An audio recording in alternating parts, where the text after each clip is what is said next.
দেখো ছাত্রছাত্রী বন্ধুরা, এখানে যেগুলো দেখতে পাচ্ছ যে মিলিয়ন, তারপর ক্রোর, বিলিয়ন, ট্রিলিয়ন, কোয়াড্রিলিয়ন, এদের মধ্যে কি সম্পর্ক, মানে কোনটা বলতে কত বোঝায়, কত নাম্বার, সেটা এখানে সহজে দেখতে বুঝতে পারবে।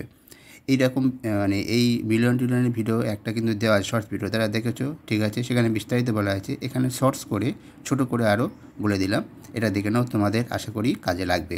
এছাড়া আছে নাম্বারগুলো ইংরাজিতে কোনটাকে ওয়ার্ডসে 1 থেকে 100 পর্যন্ত ওয়ার্ডসে কী বলে সেগুলো এখানে দেওয়া আছে। দেখো প্রথমে এটা দেখে নাও, ঠিক আছে, তারপরে এবারে ওয়ার্ডগুলো দেখো, ওয়ার্ডের ভিডিও দেওয়া আছে আর বিস্তারিত।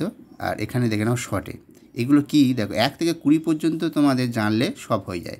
এবার 20 আর এইগুলো 30, 40, 50, এবার তোমাদের ধরো 31 মানে মানে 31 এর ইংরাজি কি 31, সেখানে এই 1 মানে তো জানো ওখানে।